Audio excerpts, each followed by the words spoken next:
Okay, so welcome back here with these lectures. Are there any urgent questions on, say, the conceptual things? The exercises you can do later, but are there any urgent questions that you say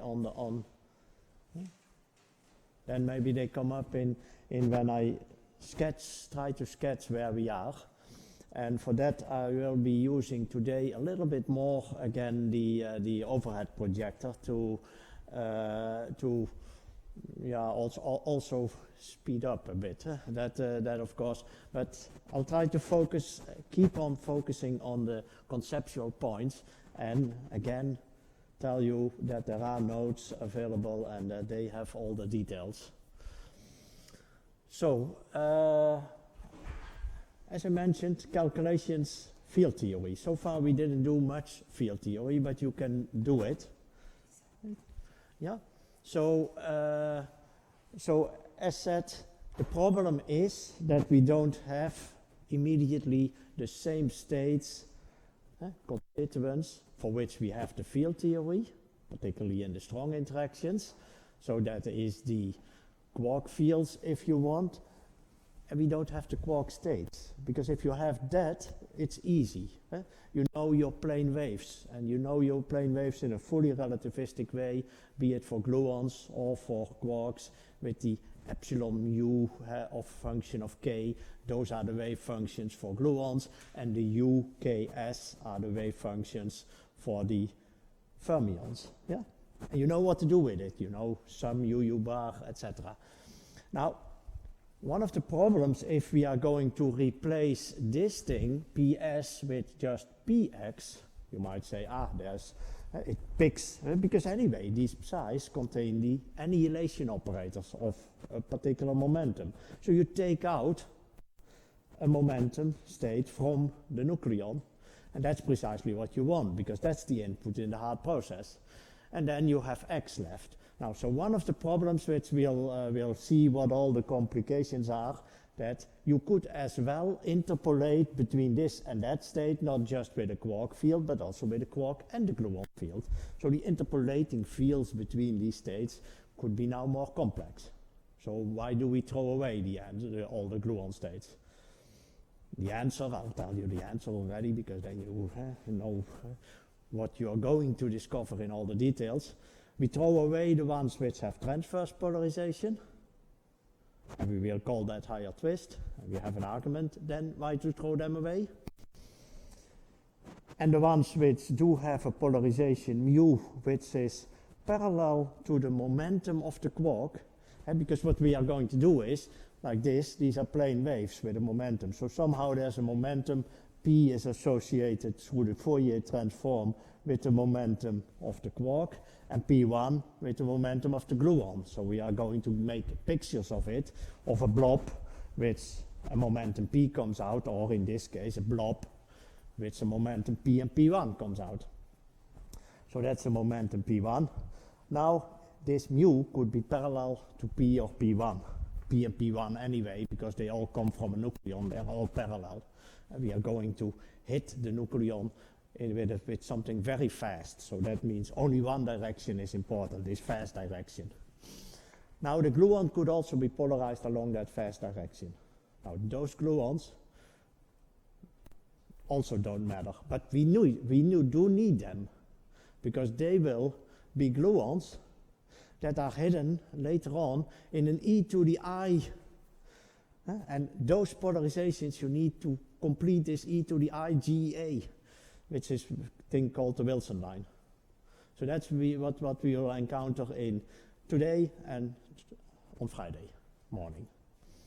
Yeah, so those are the gluons that we will encounter. Okay. As said, we are going to use everything in such a hard process, in which there is a sub-cross section, and then there are these pieces. What we did last time is we said the whole process is something which has a cross section, and already that cross section is usually treated in a specific way. You recognize that there are form factors in there, if it's an elastic process. You recognize that there are structure functions in it, and they depend on whatever the external kinematics are. And the external kinematics in those cases is the lepton transversal momentum, so that's a q squared, and then there is a p dot q. And that's in the simplest case that you do lepton production and you don't say anything is detected in the final state are the invariants.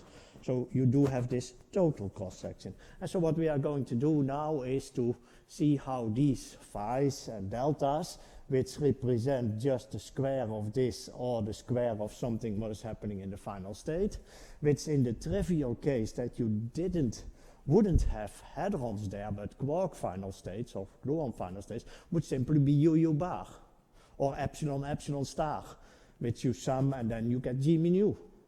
And if you UU bar, if you sum that, you get P slash plus M.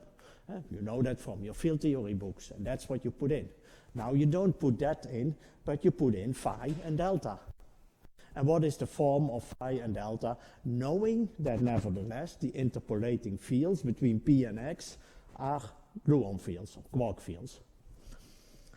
Okay, so that's what we put in. So that's the idea of ultimately getting. You then want to do something like this. Write down that this phi replaces the UU bar, and there is some hard cross-section which is expressed in ST and U, which is a trace over the gamma matrix. Yes, if the simple thing is just the absorption of a photon, then it's nothing else. I'll do that example in a minute. So that's this complex thing. It is integrated over the constituent momenta, the quark momenta. It doesn't depend on the quark momenta, it depends on hard momenta. So how do you recognize the quark momenta? That's precisely all these scaling arguments. Because of kinematics, there are certain ratios of the hard dot products that become very nice and that just are interpreted as one of the components of this small p. Particularly the component along the proton direction, which you call x, momentum fraction, and which turns out to be the same kinematic variable as the Bjerken x. So the math was just replacing this UU bar by something which is these matrix elements, and it has in it a feature which you see in several occasions. Some people have seen it in their textbook when you have J mu at a point 0 and J mu at another point 0, and you translate it and then you get J mu 0 and x. And so you get the current at different positions. Now if the matrix element only involves other type of fields, not currents but quark fields, the essence is exactly the same. You have a squared matrix element with a conservation of momentum, because the quark momentum that comes out is the momentum p minus px. Even if you are going later on to integrate over the x, that doesn't matter. That's the momentum you have. So then you do this, and again, so you change the delta function in an exponent with an integration, yeah, and then you use the dependence on p and px to shift in one of these matrix elements the field to the position xi, and so you remove the summation over x, that's intermediate states that you integrate over, even if they are colored states in this case, so see there's subtleties, and you get this non-local matrix element, and in principle it's non-local in, if you don't do anything, it's non-local in 4 directions. Yeah, because this would be a d4 xi. I just put a d xi, but in principle it's still in all directions. Okay, so that's the part. And so the picture for this object, you make this. You recognize what is the meaning of this and what is the meaning of that object. It has an index I and an index j, which are Dirac indices, because the thing has a Dirac structure. If you would think of UU bar, it also has a Dirac structure. It's P slash plus M. It's a matrix in Dirac space. So this thing is also a matrix in Dirac space.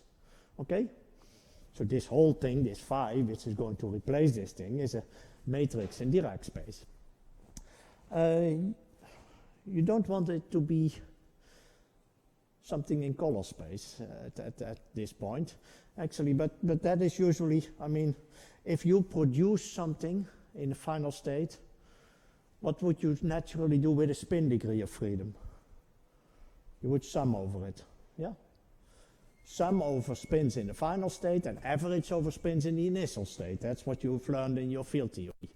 So what you do is you sum over the colors of these things, because anyway this is a squared process, so this color must be the same as that color, because this state is connected. So if this is a triplet, this is an anti-triplet, and this is the triplet coming back, and it again makes something called a singlet.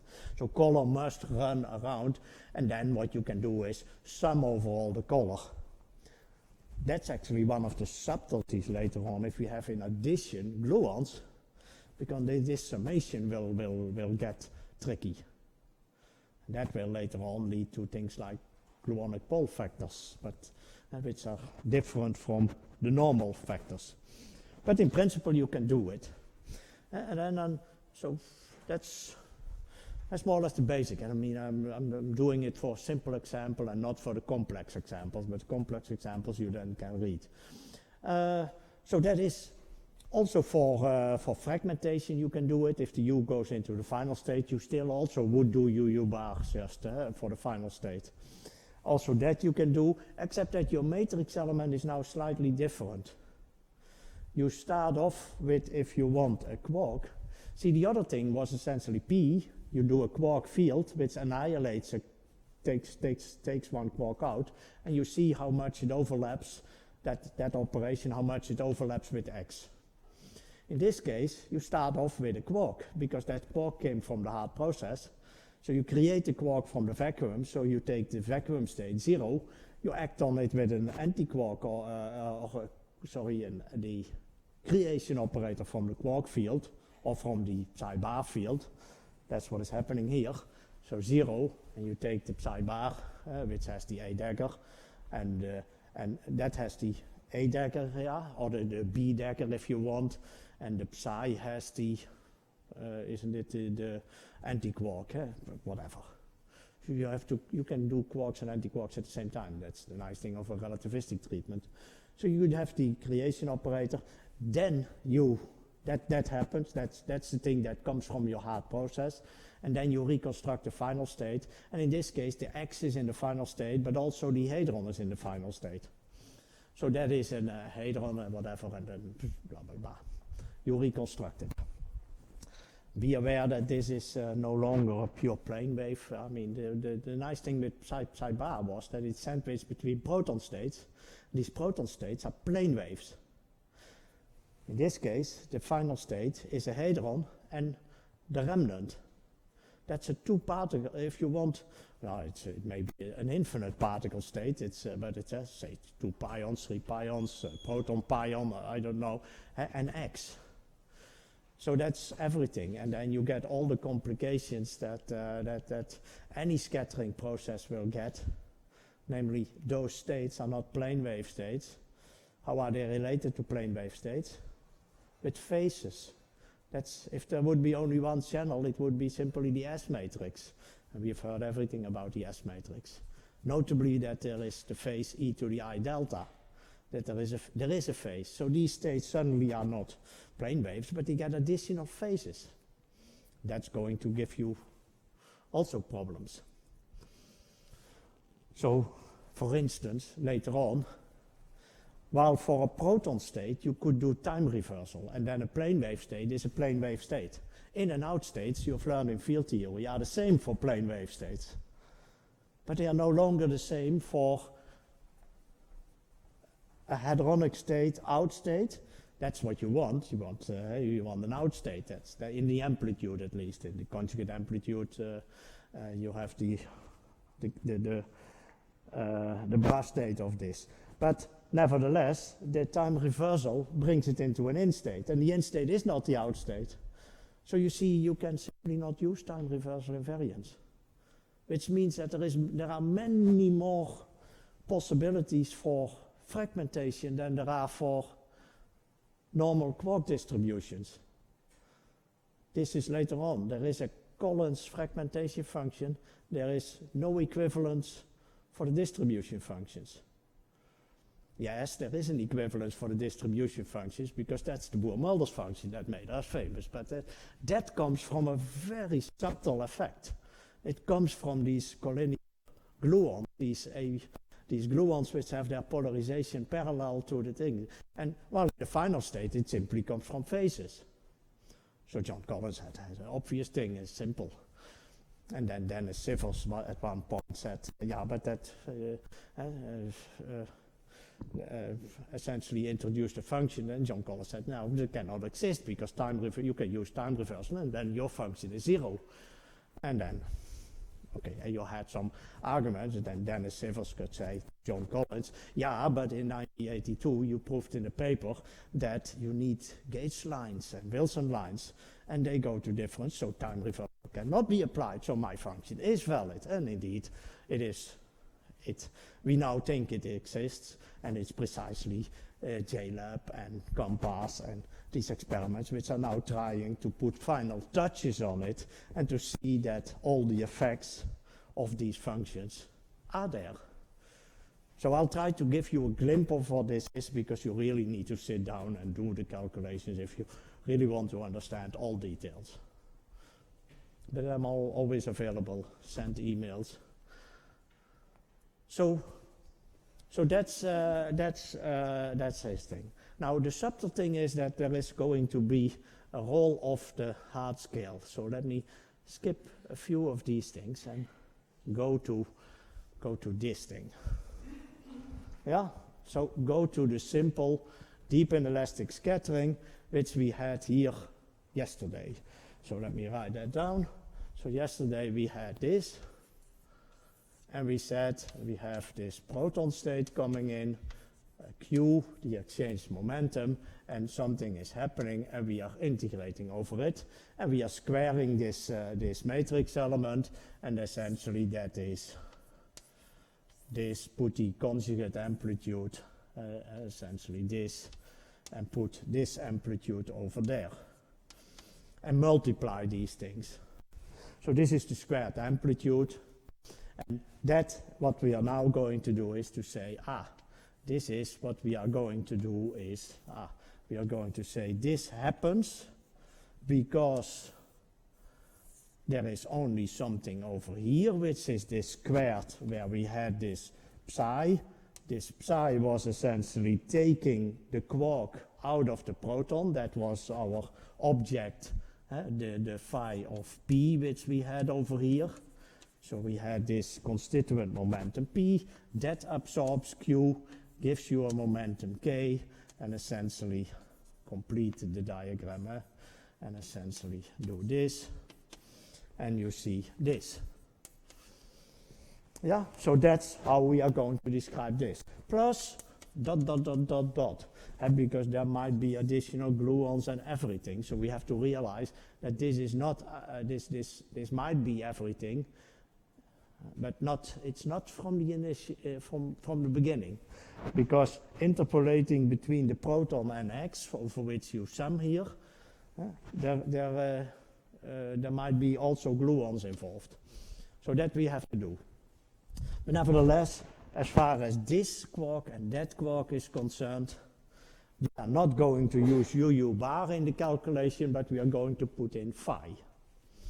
As far as this thing is concerned, this UU bar, we are going to put in, you could put in something if you also detect something in the final state. That's called semi-inclusive deep inelastic scattering. But in deep inelastic scattering, you're not going to put anything in, and so you're going to use k/+ m for that part. So that's the thing. Then you're going to do, in the next step, you're going to do the thing that you've learned to see that thing scale. Now, Q and P, to have this picture, to have a validity of this picture, you should be here knocking out a constituent from the nucleon. So the energy should be, say, GeVs, multi-GeVs, because then this GeV stuff for the bound state doesn't matter.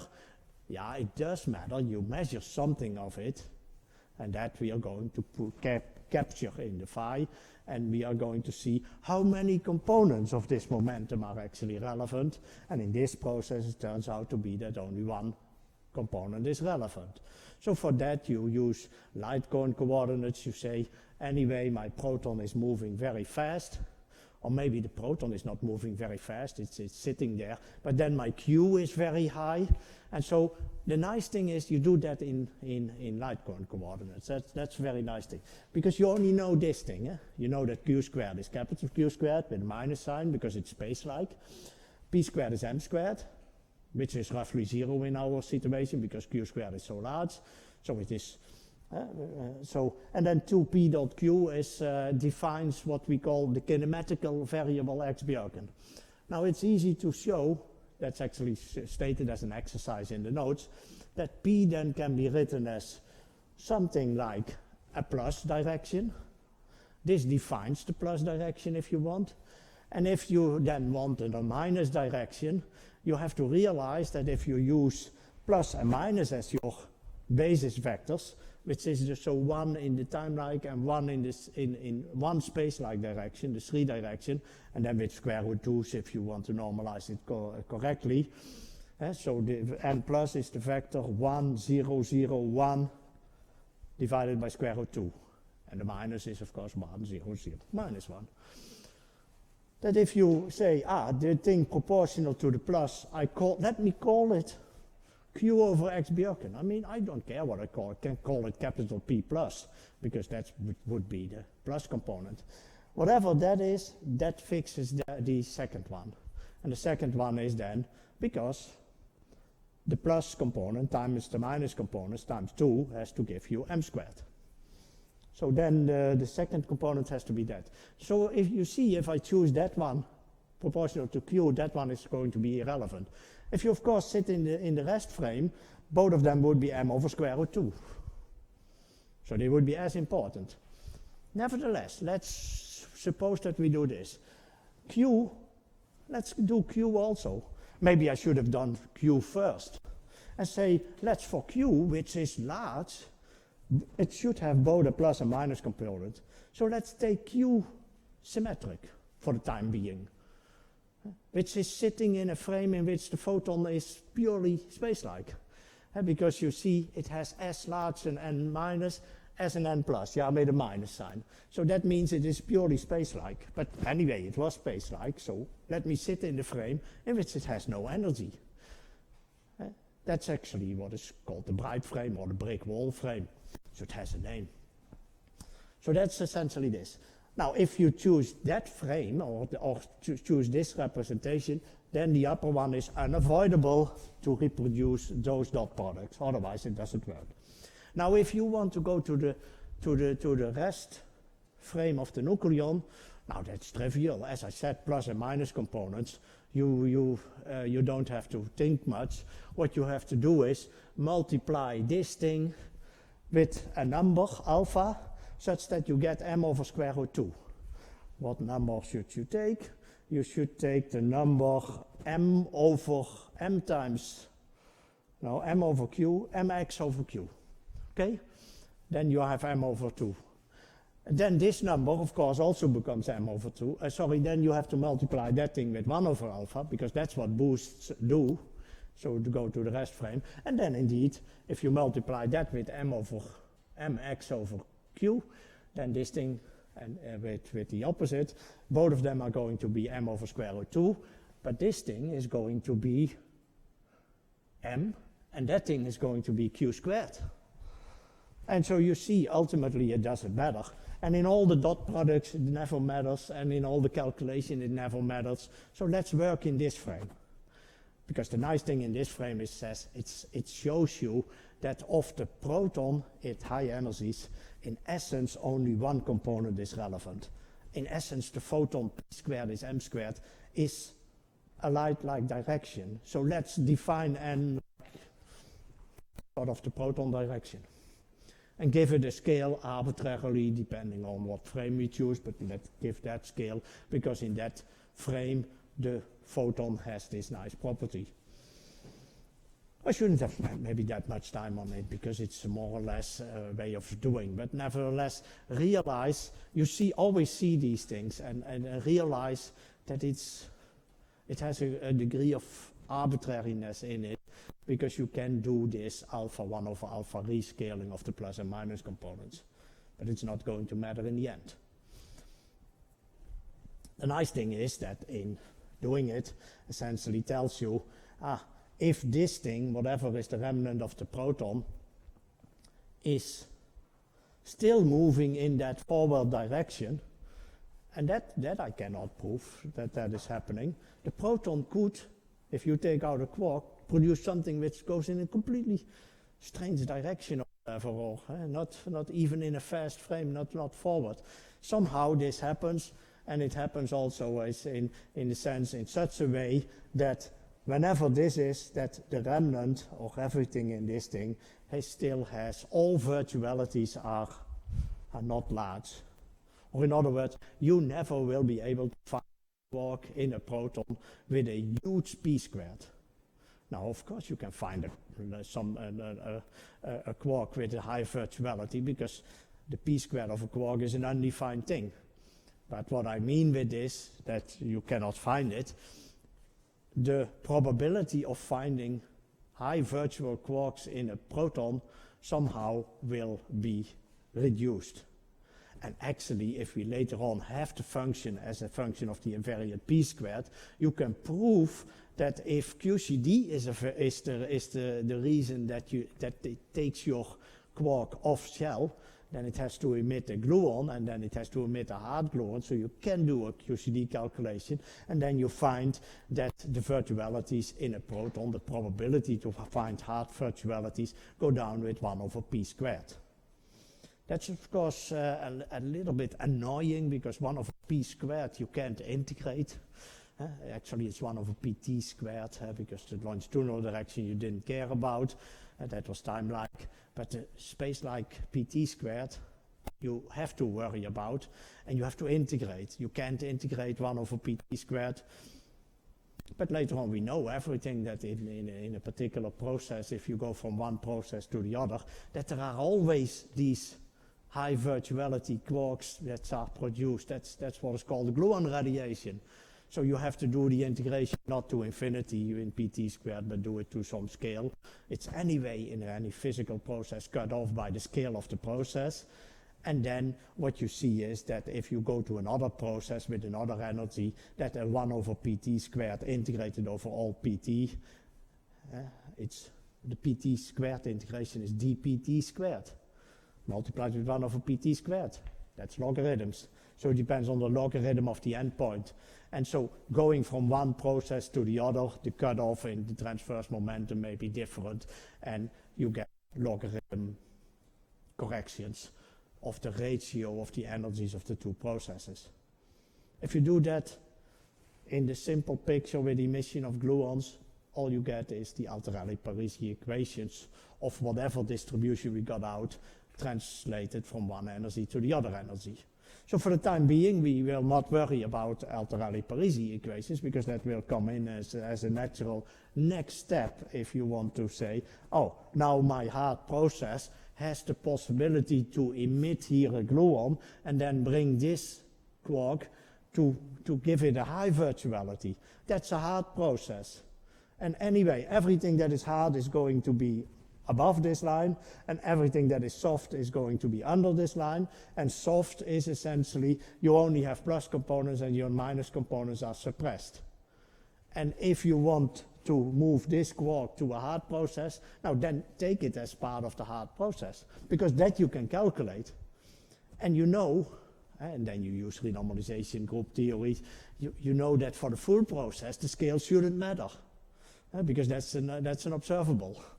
So it should be whatever scale you say, oh, quarks above 10 GeV I treat as hard quarks. Now somebody else does 100 GeV. Yeah, that choice should not affect the cross-section. That's essentially renormalization group equations. Yeah. You see, this is quite a lot of material in 5 minutes. Now it's already 15 minutes, I think, again. So, yeah. But nevertheless, so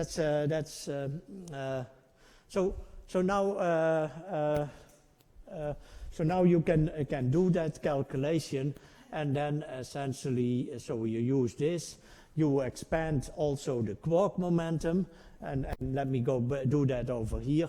So the quark momentum, so this is the external momentum, and so now what you want is that also the quark momentum you want to put in there, and if you put in your quark momentum should belong in this lower part, and it should essentially have no component here, and only a component along the plus direction, and that is often said in a covariant way without looking at the details, is say it is proportional to p mu. So rather than the previous parameterization for the momentum p, you do the same for the quark. You do this. Then there was this minus component, which was something like m squared over q for the proton. Now for the quark it must be the same order of magnitude, otherwise the p plus and the p minus product of the quarks would be large. And the PT also has to be small, because the virtuality of the quark must remain small, but that could be of order m. So what you see in a natural way is that if you choose this way, you say, I have a proton and I have a hard scale, you have your plus and minus direction, and your quark fits in this way, in this whole picture fits in. It is also hard in the plus direction, it's also soft in the minus direction, and it's order 1 in the transverse direction. Could be anything of order m squared in the transverse direction. If it is harder, if it doesn't satisfy this, you are in a different region, and then this quark should be put into the hard part. And the hard part anyway has all sorts of alpha S corrections. Okay? So as far as the hadronic physics is concerned, this is going to work. So you put this in, and this quark momentum then has 3 different components. And the scaling argument, which was the previous exercise, is then taking everything out. As said, I have to do still a lot of work, because this diagram, which we have over here, may not be the only diagram. There might be many more diagrams, and I have to treat them some way or another. This sort of diagram I have to throw away if this is transverse. I have to include it in this if this is longitudinal. The mu component of this photo, that usually I can put all in the hard part. I don't have to care about it. That's emission of a gluon. This is also emission of a gluon, so you see those things I put into the hard part. Unless this is still soft, but then this is a gluon, and this is anyway lots of quarks and gluons. So the soft gluons I put in there, the hard there, and there you see your appearance of that you have to make at some point a choice, and there you have to set a scale mu, and that scale mu is at some point coming back as factorization scales and whatever. So it's not everything is trivial. Nevertheless, you now have to do your integration, so you can integrate over x. You can integrate over sigma. Oh, that's the third component. So see how do you get the different components? How do you get this x? You have introduced an n and you have a p. This was the plus direction. That was the minus direction. So you introduce essentially the plus you call p, the n you call the minus direction. P dot n. I didn't say that over here. Let me say it here. P dot n you simply define as being 1. Then you can calculate sigma. Now what you can do is, so this is essentially the replacement of n plus dot n minus is 1, except that this is a dimension full vector, and so n is also a dimension full vector. So this has dimension mass, and this 1 over mass, or q, and 1 over q, that's how you chose it. So you see everything which appears with n is sort of reducing the thing. And indeed, precisely the quark momentum. So if you do this thing, if you write a 4 vector, a is a plus times n plus a minus times n minus plus a t, how do you get of course, the plus component, you get a plus as a dot n minus. And you get a minus as a dot n plus. If you call n plus p, so you see that you get a minus, you get this small component as p dot p. And actually p dot p is not that bad. P dot p is essentially, it tells you that the remnant of the proton goes straight. It tells you that also in the plus direction, because this is also equal to p minus p squared plus, what is it? Yeah, 1/2, and then with a minus sign, and then plus p squared plus 1/2 p squared plus 1/2 small p squared. Now this is order m, this is order m, so also this must be order m. So you see sort of jets coming out. This assumption essentially is sort of saying, jets exist. It doesn't prove that jets exist. It builds in the existence of jets essentially in this way. So you see light-like directions in hard processes. That's essentially what I say. And of course, I cannot prove this, because then I could prove confinement. That's essentially the confinement put in and made effectively to work. Yeah? And having made that thing to work, you see that you see all these things coming in. That's the beauty of sort of playing with these degrees of freedom. So then, as said, then you get this thing, and you can, of the integration over x, p dot p, t2 p, this thing is here. But the delta function, which is the delta function that k squared is equal to 0, and k squared is p plus q squared, so there is a delta p plus q squared is equal to 0, so this delta function, since this is essentially xp, you see immediately that this is x p dot q, p squared is negligible, minus q squared, that's the delta function. And so the delta function is essentially, so there is 2x p dot q, small p is x times capital P, and then you see that the x, this momentum fraction that you have introduced for the quarks, is equal to q squared over 2p dot q, which was the kinematical variable x Bjerken. So the delta function is an x minus x Bjerken, and what you see in the rest of the integration is that the sigma component of this quark, the minus component, and the transverse components, they never occur in the whole process. So what you can say is this is equal to a trace of the phi, where the phi x is defined as doing this integration over p dot p with this object. You still have to trace the object with the gamma plus because it had a Dirac structure.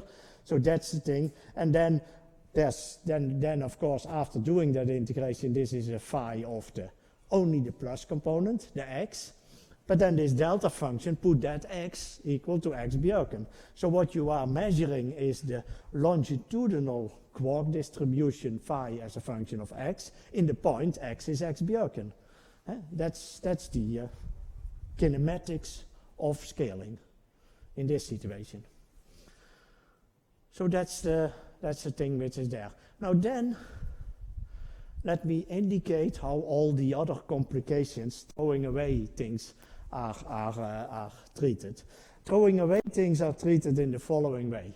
That what you say is, I have here the psi and I have here the psi bar. And it turns out that I have a contraction with gamma plus, that it came out automatically by doing it. Where did that come?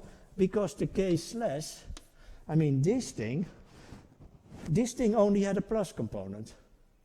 This thing had a plus and a minus component. The plus component of this thing cancels the plus component of that thing, such that for this thing only a minus component survives. So this thing is indeed, as it should be, and that is actually what the delta function tells you, this thing has to be massless, so it must be along one direction. Since this was plus, this is plus and minus, the only direction this can be is the minus. So this condition puts the final state along the minus direction, which again is a light-like direction. Perfect. But the fact that this is the minus direction, and you use k slash for it, this is essentially k minus, which is the only one, times gamma plus, and that was the gamma plus that you ultimately get in. So ultimately you got that the cross section or the w as a function of x, b, and q squared was given by the phi of x, and then because of the delta function this thing, and then a trace of the gamma plus, and that came about because you had to do the calculations with a trace of gamma mu, and then with the k slash, and the k slash said, you need the plus, the gamma plus over there. So ultimately this thing is what you are going to measure, and its structure is psi bar gamma plus. Now I look at the Dirac structure, this. It's non-local, but so one was at 0 and then you had to Fourier transform it to get the full phi, but this was the structure. Now if you would do this thing for other diagrams, like with gluons or whatever, what do you get? Now if you would take two gluons, forget that you can't hit them with a photon, but if you would have two gluons and you hit them with something else, a graviton, graviton fields photons, so that's, or gluons. So that would be, then you could say, let me get something like this. A gluon field is essentially an A field, and an A field is essentially an F field. That's just a derivative of the A field. And actually that's true. Those operators have the same property as the upper operator. And now I'm going to do dimensional counting. What is the dimension of the upper operator? What is the dimension of a psi field in field theory? Canonical dimension. Like that, you know, the energy has mass dimension. Psi field has dimension 3/2, if you have learned that. A scalar field, phi, has dimension 1. A fermion field has 3/2, and a field has 1. Yeah? So that's the sort of the dimension of these fields. Now, so that's 3/2. N, n, p dot n is 1, so it has dimension 1 over m. So you lose one dimension, and you get another 3/2 from that, so you have 3 minus 1 is 2. 2 is the dimension of this phi, which comes in here. And then there are some other factors here which give it ultimately the factor minus 2. Then what is 1 over q squared? Yeah? The cross section has to have canonical dimension minus 2. But this thing had canonical dimension plus 2. Yeah, it has plus 2 for the operators. It actually has minus 2 after you do also the integral over d4 psi, yeah, which is minus 4. Yeah? Okay. That thing, the canonical dimension of an F field, is also actually is plus 2. So it's plus 2 plus 2 is 4. So why is there only 2?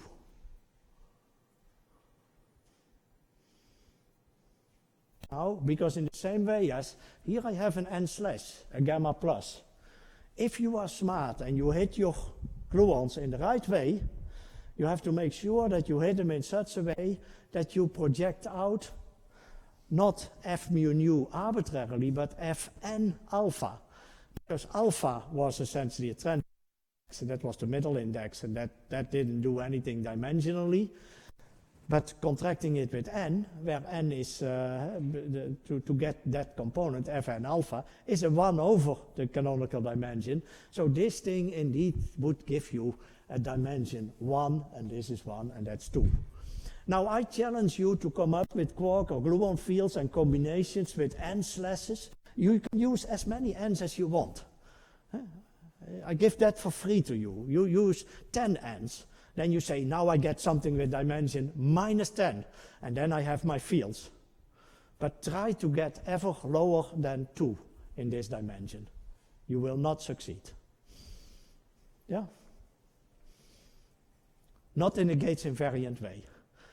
If you use your A fields, you may be tricky, but A fields are not Gates invariant, so we can throw them away.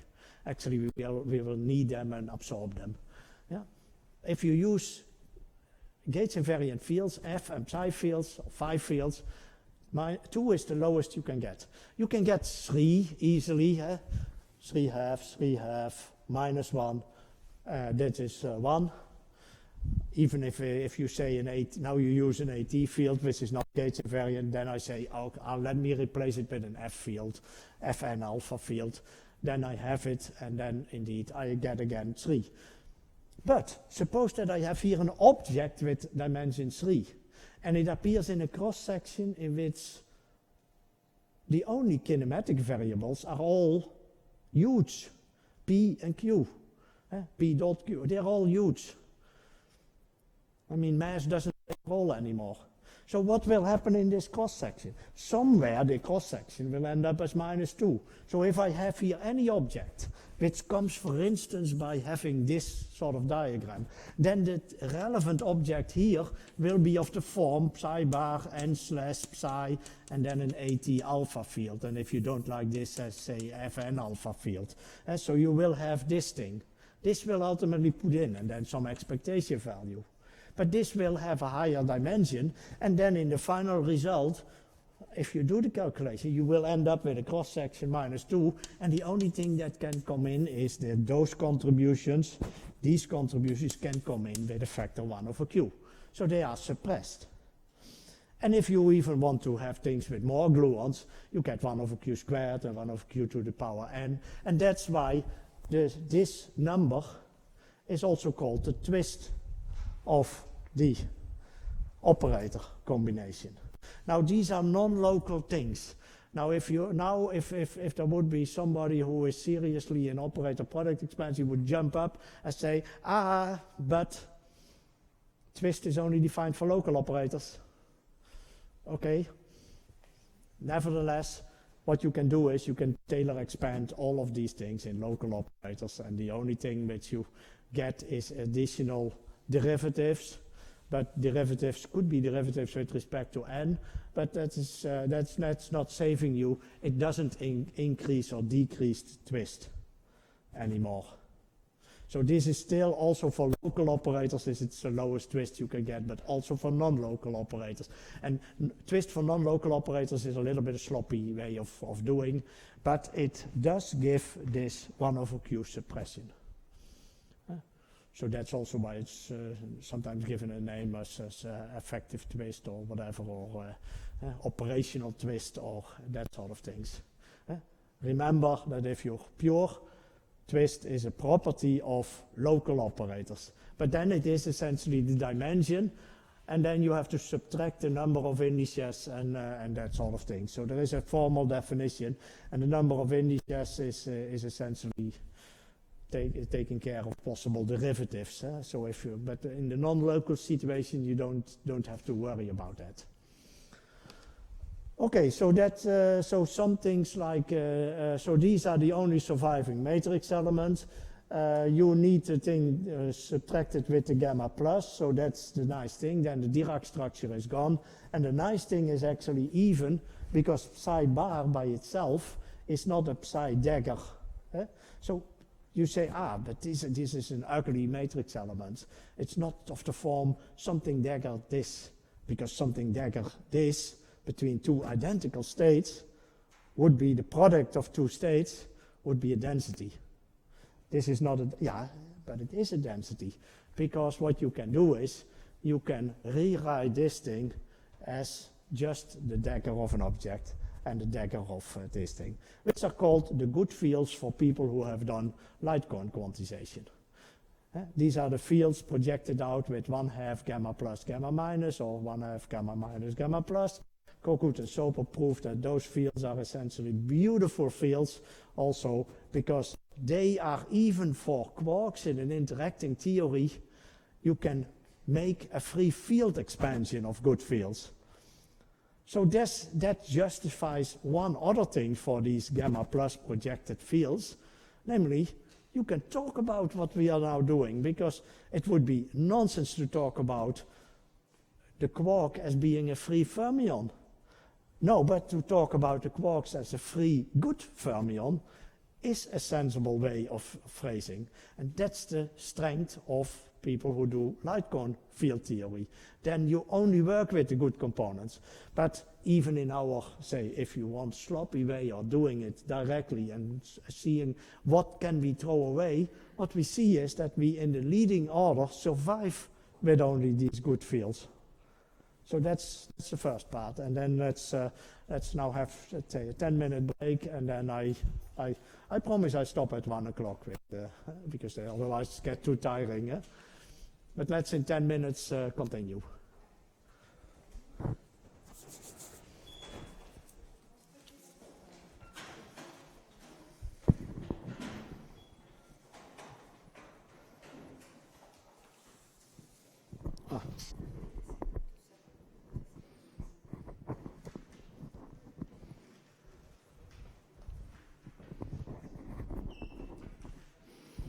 Okay.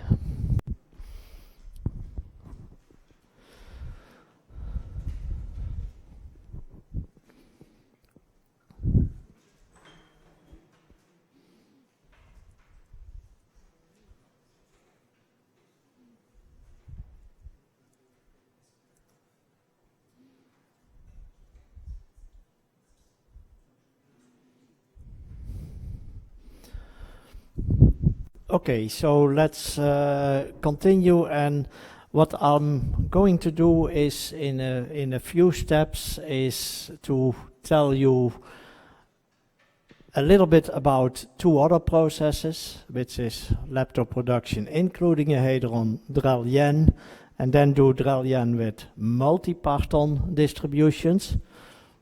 I'll look at the clock, that's already very ambitious, but we'll see how far we get. But I first want to tell you now what was the idea. So we had this object unintegrated. We had here a Fourier transform of 4 directions, which gives us function which depends on all coordinates x, pt, and also the p minus, which is the p dot p. And this thing, we argued, is soft. That's proportional to m squared, while the x times p is a large component, and this is a component which is order 1. This is by itself is also order 1, but it's multiplied with this n vector, which was 1 over q. So that doesn't make it small, it only makes it small in the hard process. When you do these delta functions and that sort of things, then it becomes small. It's not intrinsically in the hadron, it's not small, but it's irrelevant in the hard process. That's what this twist expansion was all about. Now, what we saw in the example we saw is that you don't need this object, you only need that object. So you are only left with one of the integrations, and since the dependence is on the p plus, the integration you're left with is the xi minus, but the xi minus is the xi dot n plus, and the n plus was p, so it's a xi dot p integration. That's what you're left with, and that's the function of x. And then if you trace it with gamma plus, then you have your quark distribution, which was a density. So beautiful. That's this thing. Now the thing is that this of course, the non-locality is now only in one direction. So the other direction, xi dot n, xi t are 0. Which also means xi squared is 0, so xi, 3 of the components are 0, and since xi squared is xi plus times xi minus, already xi plus being equal to 0 is sufficient to have xi squared equals 0. That's why this is a light cone correlation of quarks. It probes some property of in a probeton, which is a light cone correlation between the quark fields. At this point, you would have a fully unintegrated. Now that's a terrible object. Let's go to the middle step. That's the thing which we will need as soon as you have another hadron somewhere. Then you can no longer integrate out also the transverse components, so you will keep the transverse components. I yesterday already mentioned that you have now a mismatch between P and pH and Q, and that mismatch essentially tells you you have to account for transverse momenta. So we'll see, and we will encounter these functions, which are the TMDs. They are only integrated over one component, namely this, the P minus. So they are still dependent on PT and on X. The integration in the non-locality in the fields, of course, is integrated over P minus, which means Xi plus is equal to 0. The beauty of this thing is, that it's still a light front correlator, and that's sufficient also that when you include PT, so when you're going to use these objects, they have more or less all properties that were so nice and known for collinear distributions. Most of these properties also work here. In particular, the P minus integration tells you that Xi plus is equal to 0. If you go to somebody who is used to not using Xi 0 as the time, but is used to use Xi plus as the time, that's Stan Brodsky or anybody who does light front field theory. In Pavia, of course, you go to Barbara, and I mean, there's many people who know about this. That's light front field theory. It's as good. Dirac told us in 1948 in a beautiful paper that forms of quantum mechanics, it's as good as using time. I mean, rather than doing, what is it, time in that direction, space in that direction, you move, this is the light cone, you move in the light cone in this way, you move this way, but you still start off at the edge and you move through the light cone. So it still is the notion of time. It's as good. Xi plus is as good a notion of time. But this tells you that you probe quarks in the nucleon at a fixed time. The two fields are at the same time. Xi plus is equal to 0. Now, this thing, if you would have been doing a big calculation for this process, you would have put in all diagrams, and you go to your field theory book, it would tell you that this is a time-ordered product of psi's and phi's and I don't know what, but there was here specifically time ordering. Yeah? And now I have told you, let me do this complex thing and do it like this. Nevertheless, whatever is here would be as time-ordered as it would be over there. How can you guarantee that this thing, which is the hard process, so you see now it becomes really unreadable, but this is, I mean, if it's more complex, this is going to be filled with gluons, that this hard process, which still is a time-ordered product of fields, that you can just freely multiply that with some property of the hadrons. That's unthinkable of. Unless that property, which can be used here, is automatically time-ordered. And it is, because it's at fixed time. And at fixed time, the order of the operators doesn't matter, because they are at the same time. So you see that these sort of integrated objects, and this is also in the literature you see unintegrated, and most people who talk about unintegrated, these sort of matrix elements, imply this. Fully unintegrated would be essentially a thing which is, I mean, it's not time ordered, unless you time order it.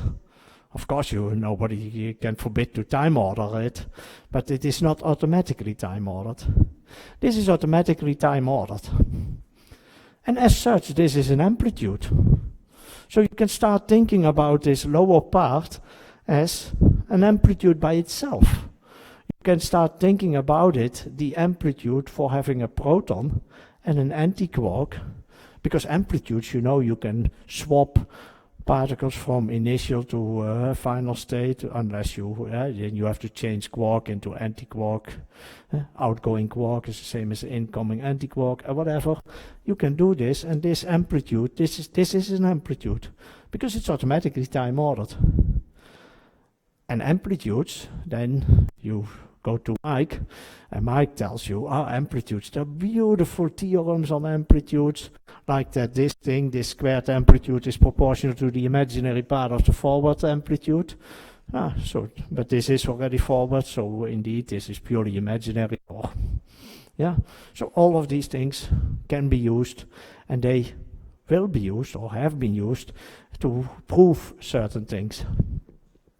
And even if you include gluons, as long as you integrate over the minus components of the momenta, and if you have two hadrons in Drell-Yen, A and B, then it means for plus components of hadron 1 and minus components of the other, because it doesn't matter for the hadron. For one hadron you can use this time and that time, as long as as you don't violate causality, if you want. So that all works. You have to integrate over at least one light cone component, and then you're in business. So time ordering is automatic.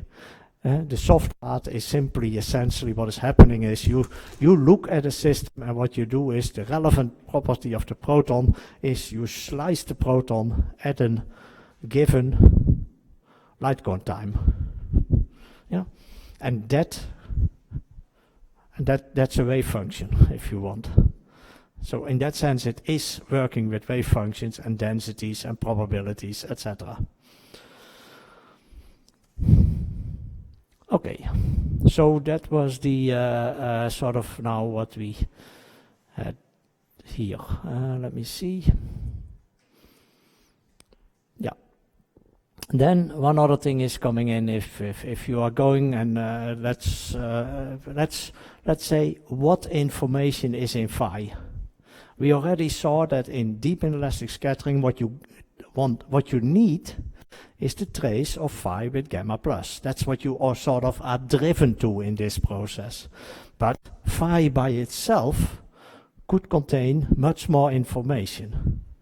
And that information you can get out by doing some modifications in your hard process. Polarize your lepton, and then your photon will have a preferred direction. You will not need k/s over here, but you might need k/ gamma 5. Because there is only left-handed quarks that are probed by the photons or something. So you see, you can also probe things not only by gamma plus, but for instance also by gamma plus, gamma 5. Now, to incorporate that, it makes sense to look at phi just as a Dirac object and say, what does it look like? Now, and again, I'll do that over here. So we parameterize the thing.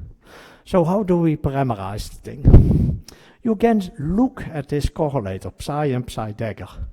And precisely as I pointed out for if this is current, the currents could be Hermitian. And that means you take the star of the matrix element. In this case, you take the star of the phi in Dirac space. So you take a star, you transpose it. And you do that. And indeed, you see, we need the fields, the psi daggers. A psi needs to be replaced by a psi, and whatever gammas there are, or whatever structure there is in Dirac space, you need, if there's a gamma matrix, a gamma plus or whatever, you need to do something. What did you learn in what is the Hermitian conjugation in Dirac space? A gamma goes to gamma 0, gamma mu, gamma 0. So in Dirac space, if you do gamma 0, you get your object and you get it nicely transposed and starred. So you get, in Dirac space, Hermitian conjugation is multiplying with gamma 0 left and right. And in between the fields, there's also gamma 0, of course. But it doesn't matter, right? Gamma 0 is 1. So it works for the full object. If you do parity, what did you learn with parity? Parity, what is the parity transformed field psi p in Dirac space? That's gamma 0 times psi. So that's also gamma 0. But then you change x into x bar, where x bar is the thing which has the space component inverted. In plus minus coordinates, you swap the plus and the minus. Okay, so it does something. Now it essentially, after you do it, it changes all vectors that are relevant in the parametrization. I'll come to what the spin vector actually is in a minute.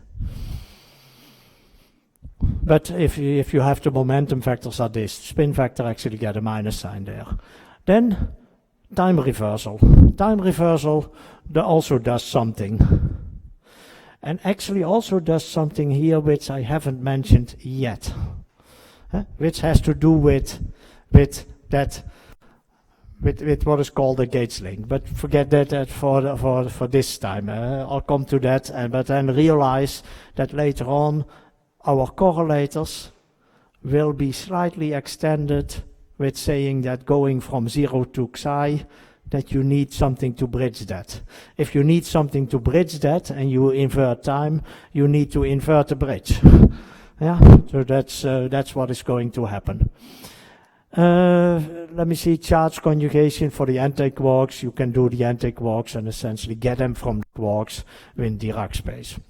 Yeah. You can get an operation that changes the A's and the B's in the psi fields by changing your psi field to the charge conjugation operator, the psi bar T. Yeah, so take the psi bar, transpose it, and multiply it with the C operator. That's what you have learned in high school for charge conjugation. And then that tells you that not too much can happen anymore. You can now impose that and see which gammas you can get. So let me go to the next one to do that, for instance, and let me see. Yeah. So let me write down here a possibility. Phi can be equal to a gamma matrix, because a gamma matrix could be there. But phi is an object in Dirac space. And it does, anybody see a mu index in this? No. It was an integral over d psi, bar, and psi. There's no mu index. So it cannot be a gamma mu on the right-hand side. The gamma mu has to be contracted with something. What are the things which it can be contracted with? That's the vectors which are here. So it can be contracted with a small p or a capital P or whatever. Yeah. So that's, for instance, with the capital P. You could have a gamma mu gamma 5. Also, that has a mu index, so it has to be contracted. So P slash gamma 5 is a possibility. But P slash gamma 5 doesn't like parity. Parity doesn't like P slash gamma 5. It changes P slash gamma 5 in minus P slash gamma 5. So if the thing obeys parity, like strong interactions do, this should be not allowed. But then, in a polarized vector, you have a vector. You have an additional vector, a spin vector. Again, its role I will come to. The spin vector had this opposite property that it changes to minus S bar. So if you write a spin vector in a smart way, namely, you again, just like you did with the quark momentum, you wrote the quark momentum as x times p plus pt plus a small component. You can do with the S, you can put it something like p, that's the helicity, and or longitudinal spin, whatever you call it. Depending on the frame, it's either the helicity, it's called the light cone helicity. Depending on the frame, it's either the helicity, if you are in the infinite momentum frame, if your P is moving very fast. And if you sit in the lab frame, it's actually automatically the third component. So the light cone helicity is a beautiful object. It's not helicity and it's not spin, but it interpolates depending on where you are, which frame you are. So it's a beautiful object. I'll come to the spin vector. So as this thing. And then there is a transverse, and there's something here, and that thing is anyway, because it's multiplied with an n vector, is never going to show up in any of my considerations. If you parameterize the S vector like this, it's easy to prove that SL squared plus ST squared is 1. So it is indeed a unit vector, and that's what characterizes the spin direction. And again, I'll come to that. For pure spin state, you could take it 0, and then you have an unpolarized state. Okay, nevertheless, let's also use that. Now, since that has the opposite properties, you can use it. And use one of the components, SL, over there. And then you can use also this vector, and you can use it and contract it with a gamma. And since you have two different types of vectors, what you can do is this and that, and then you need a gamma nu anti-symmetric combination. But since gamma mu's anyway anti-commute, you can write it like this, just the product of the two, because these are a transverse vector and this is a longitudinal vector, so they are automatically independent. You don't have to take the commutator, but it is essentially the gamma nu commutator. And as you learned in your Dirac book, you have gamma mu unit matrix, gamma mu, gamma 5, sigma mu nu, which is the commutator, and the gamma 5 by itself. So I didn't use the gamma 5 by itself, and I didn't use E by itself, 1 by itself. So these are used. Now, why didn't I use the unit matrix here? I could use it. Actually, let me show you that in a minute, I could. Did I now go too fast?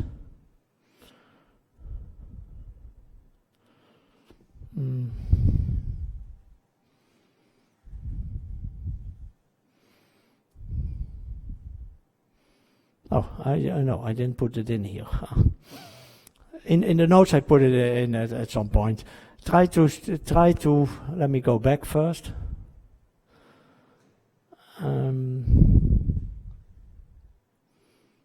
Yeah, so this was the parameterization I had, and these were still not there, and this also was not there, and this was.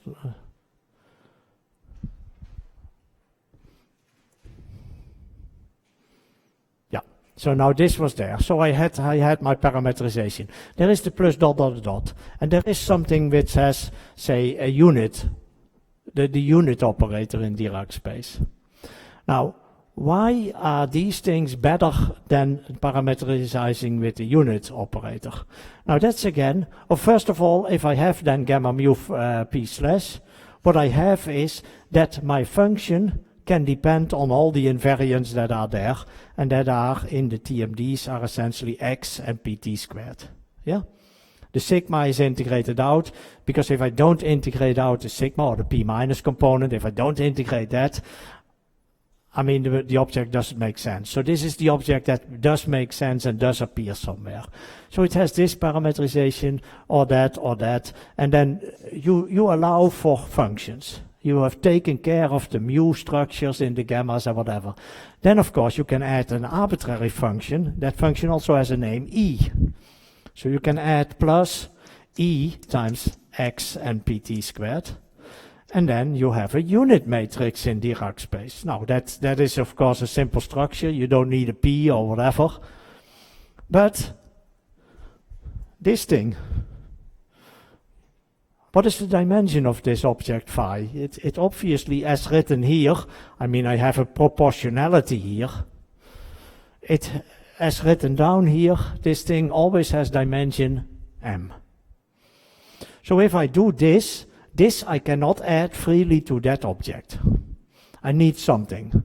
Now, the simplest thing that I have available, and that doesn't change the structure, the Lorentz structure, is the mass of the proton. That's the only scalar that I have available over here.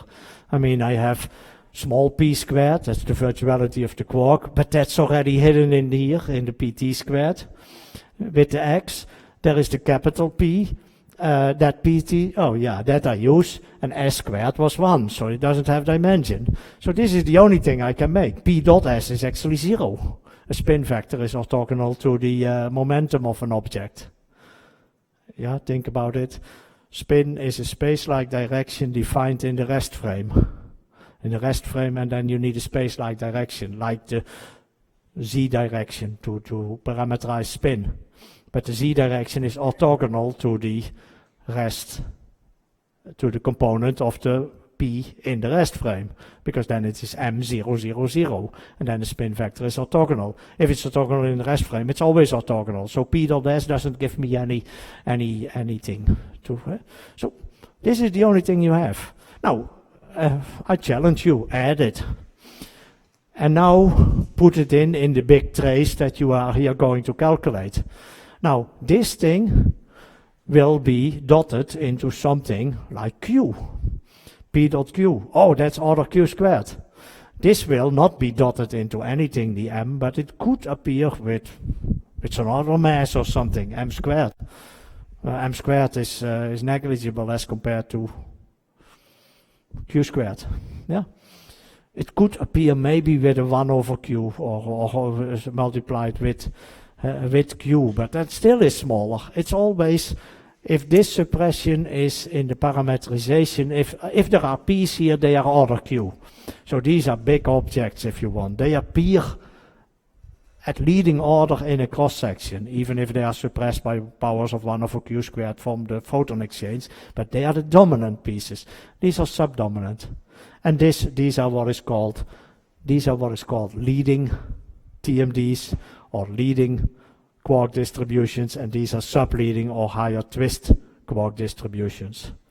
But they all have been given names. I mean, they do exist. They show up in cross sections, but they show up with a suppression factor m over q as compared to the leading contribution. What do you have to think of F1? What is it? I already mentioned it's a density, because you could, if you are smart enough, write it as a square. How do you know it's a density? Now, this thing is the replacement of UU bar. And UU bar is essentially P slash plus M1 plus gamma 5 S slash, if you have a polarized object. So now you just compare the Dirac structure of what is happening here with the Dirac structure that is happening here. If you just have the P slash multiplying the 1, so don't polarize anything, you have P slash structure. That's a quark. Now, here you have quarks. Yeah, you have capital P slash, but remember, small p is x times capital P slash. So you also, in essence, you have essentially also small p slash, and there's still the proportionality. There's the x here. So add this x to that, and then you see that the function f1 is precisely what you like it to be. It tells you something about how many quarks there are of a given x and pt squared. So indeed, the density interpretation is built in this parameterization. What is G1L? Now, again, x, put it there, x, p slash gamma 5. Ah, here it is. With a polarization vector, or this thing. But p slash gamma 5 is essentially quarks with a well-known chirality. So it's chiral quarks. So what is this function G? It's essentially telling you what is gamma 5 is the difference of right-handed minus left-handed quarks in chirality.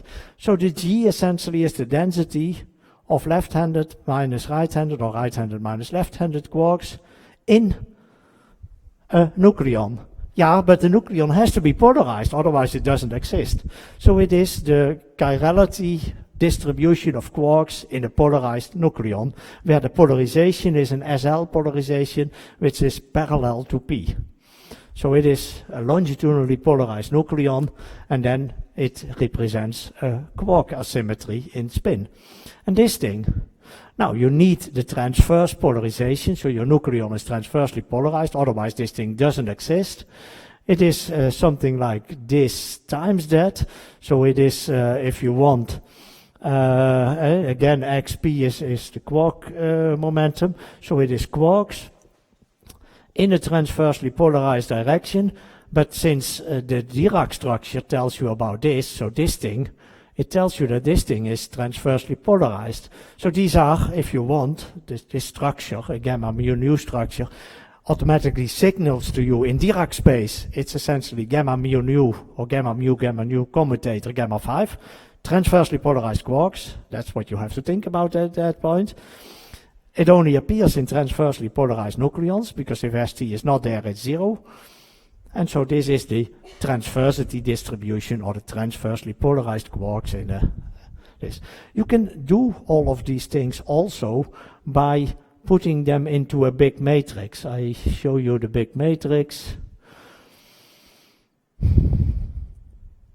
because that I have here.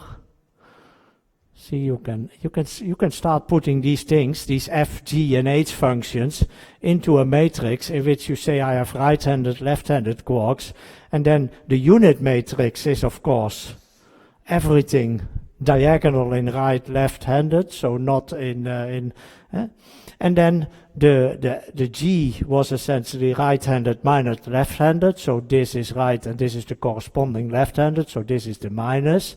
And if you call this the minus, because you invert the nucleon SL, so then you also need a minus sign, and then again, right to left, you get this thing. And this was essentially, and that's an exercise, that if you say gamma mu gamma 5 and gamma mu gamma nu commutator gamma 5, what you can do is you can just do a redefinition of what is transverse as being the 1 over square root 2 helicity plus or minus helicity minus, or chirality plus or minus chirality minus. That thing is precisely what is, I mean, then sigma mu nu goes over into gamma mu gamma 5 by such a transformation.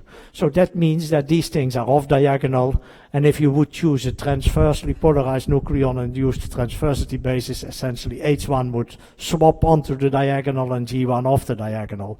That's some playing that you at some point would have to do if you are really into getting into this, to understand these details. Okay, so that's this function.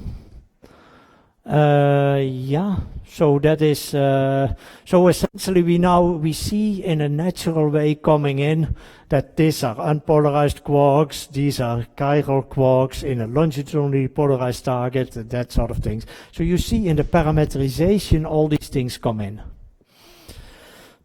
simply by comparing with this thing. But this parameterization, because it has the quark momentum in there, which not has x and pt, I haven't used the small pt dependence. If you use the small pt dependence, you can also contract with a gamma. So you can have contractions with essentially you can contract pt with st, or pt with its or pt with a gamma. Now, both are possible. Here is the thing which is contracted with pt.st. Again, you get a new function. You have to give that a name because you cannot, I mean, that's simply in the parameterization. So this function is a particular correlator. Actually, you can invert the thing. Of course, you by taking this and do a trace with n slash, what you get out is this function. I mean, you can go back and forth. So by multiplying this with one of the gamma matrices, tracing it, you project out each of these functions. But this function is also there. It has the same structure as what it was here. Since the Dirac structure is the same, you should call it chiral quarks, because that was what you called it. If something has gamma gamma 5, it's a chiral quark distribution. But now, because of this thing, it tells you that it will only occur in ST, because what I did is I replaced the SL with the PT.ST, which is an allowed thing to do. It tells you that such correlations could exist. It doesn't tell you that they have to exist in the nucleon, but they can exist.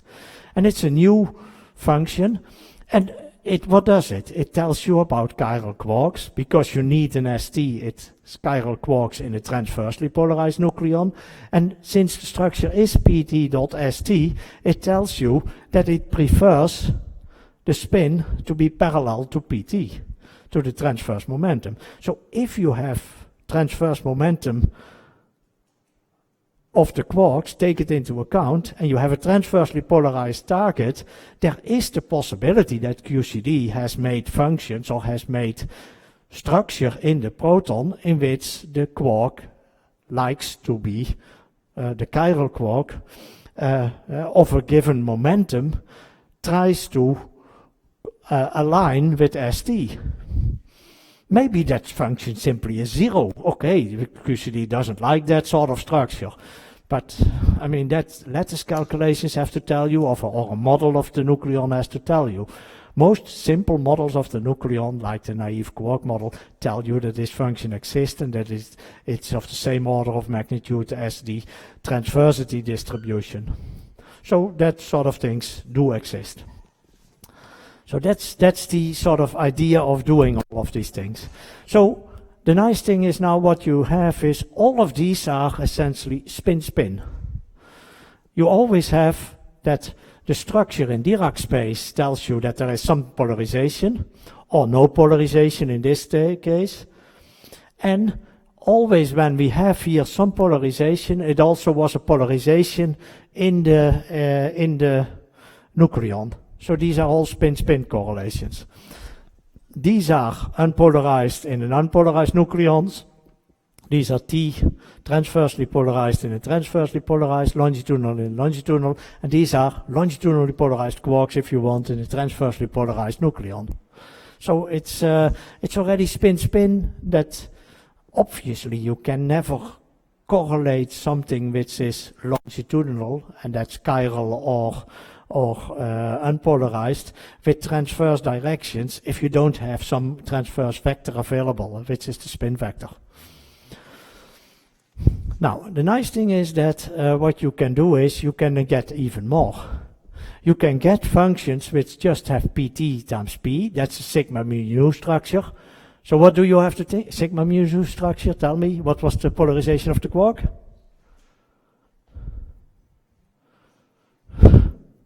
And this thing, it just has p slash, so it just has gamma mu. What was the structure of the quark? Was it polarized in Dirac space? No, it was not polarized. So the Dirac space structure tells you this is unpolarized and this is transversely polarized because it has this structure. It doesn't have a gamma 5. So that means it's not Hermitian. So, yeah, but then we put an I there. This structure is allowed, so you could put this thing in. Is there a polarization vector of the nucleon in this sort of format? Answer is no, I don't see any spin vector in here. Is there a spin vector there? Yes, there is, pt cross st. So that's a correlation in which the spin of the momentum of the quark tries to be orthogonal to the spin of the proton. And what does it represent? Yeah, its structure is just p slash. That's unpolarized quarks. Now let's give you the answer. These are unpolarized quarks in a transversely polarized nucleon, because there is a transverse polarization vector of the nucleon and there. I mean, simply write down for all possible structures that you can invent. And then you see that as soon as you allow for PT, because you need PT. If PT is not there, you cannot do this. So you need PT. Also here you need PT to get 2 gamma. I mean, if you have 2 times the capital P, you can construct with the commutator of gamma mu as much as you like, but it becomes 0. So you can only do this if you have PT. But you don't need a spin vector, so these are, because of this Dirac structure, transversely polarized quarks, but they sit in an unpolarized nucleon. So that structure is a possible distribution function, and this is another one. And these are the Civils functions and the function that we pointed out at some point. So these functions do exist. And they are essentially spin momentum functions. Spin orbit in a sloppy way. It's actually not spin.L, it's spin momentum. Spin momentum, you say, is 0, but that is, these functions are there because there is, I didn't use time reversal. If I would have used time reversal, as I told you, Collins and Civils were fighting around that for a long time, said those 2 functions cannot exist. But we now know they can exist because we need later on this Gates link. So that still has to come. So that's these functions. And so, yes, there is new information in these functions. You can have spins which couple longitudinal transfers, and you can have no spin couplings, single spin couplings, as if you allow PT. If you would integrate over PT, only the first three would be allowed. Spin-spin correlations. So collinear functions, after you integrate over PT, this is linear in PT, it disappears. The function can only depend on the invariance, and that's PT squared. PT is defined in an invariant way, remember, by subtracting things like P and etc. So that's this. And so now we have the parameterization. And for gluons you can do sort of the same thing, but gluons we do later. Okay, so this is what is here. And now, since it's almost time, because then I ask you, for those who want to do some things on it, and to look at, I'll tell you where to look. Let me see. Let me go to this. Make it simply larger, because I think that's the nicest way to get it as big on the screen as possible. And yeah, let's go down on this. Now let's go down faster.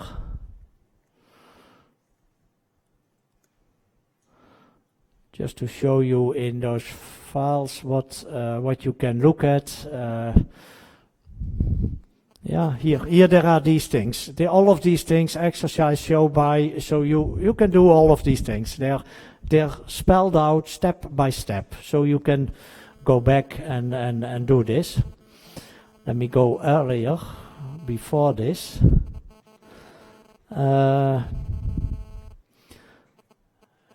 To tell you what I told you is this part. Let me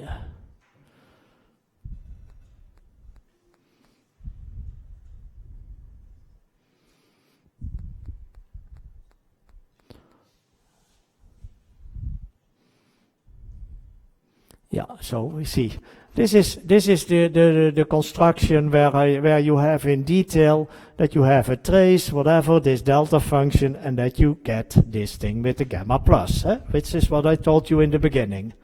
So this is how you get this function, and then you see this Dirac structure coming in, integrated over minus and plus, which put things at xi plus and xi t equals 0. So you can check all of that for yourself.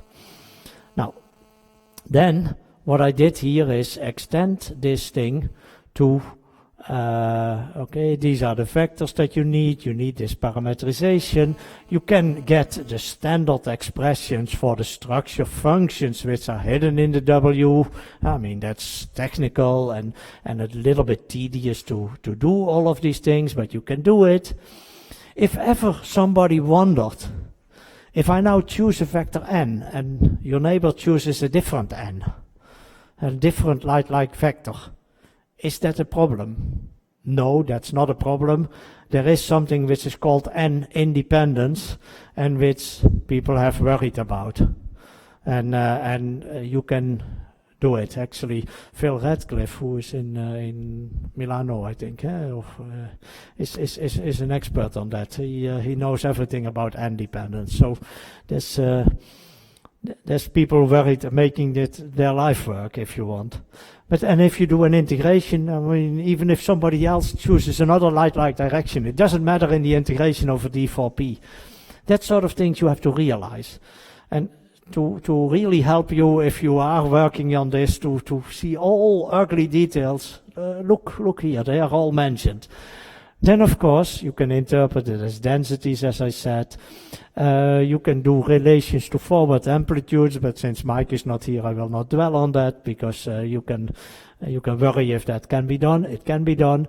And then you can go to the production of another hadron, and you can do the same thing. So you can also do this. And as I said, now these three vectors are no longer collinear. So now suddenly the transverse momentum appears.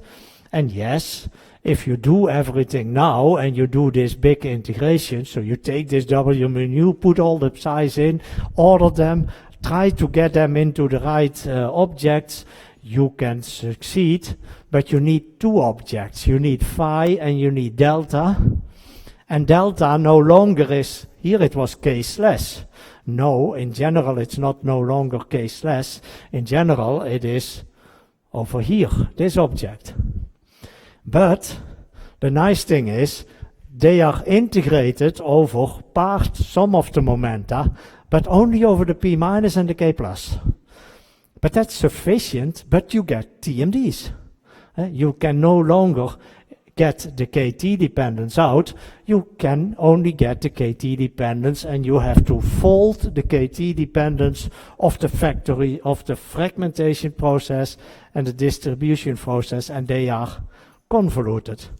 So that's what you have to do, and then you can do everything. You can make pictures of it and start working with it. You can start worrying about what is happening when you sum over the particles and see that if you have a fragmentation function and you integrate over the momenta, that you get as a normalization. With the distributions you get as a normalization 1. With the fragmentation functions you get the number of produced hadrons, which is not obvious. I mean, fragmentation functions are not normalized to 1, they are normalized to number of hadrons that you produce of a different kind. You say, how can this ever work? Look at the structure. The beautiful thing is, if you weight that thing with the momentum, you get 1. But that you also know, if you have a quark with a certain momentum, it has to go in number of hadrons times the momentum fraction that they take, and so that sum rule is 1. All these things are hidden in these functions. It's beautiful. And as I promised you already that I would say what a spin vector is. Read here what a spin vector is. It parameterizes a density matrix, but it has the properties that P dot S is equal to 0 and that S squared is equal to 1 if the thing is fully polarized. If the thing is not polarized, S is 0. And it's simply a parameterization of a matrix. If you do Drell-Yan scattering, also there you have two pieces. You have quarks in the one and quarks in the other. You have to fold them and you get two objects, quarks and antiquarks. The nice thing is that if you fold things, and again this is an exercise at the end, is if you have a phi of x and pt, if you Fourier transform this, and then you go back to lecture 1, you Fourier transform this in pt space, such a convolution becomes a simple product of functions. If Fourier, what is Fourier transforming helping you? If you have a convolution of things and you take the Fourier transform, it becomes a product. So this thing simply becomes, rather than having a convolution, don't forget this symbol is this was the result, like in when you have a phi and a delta, and it becomes a product.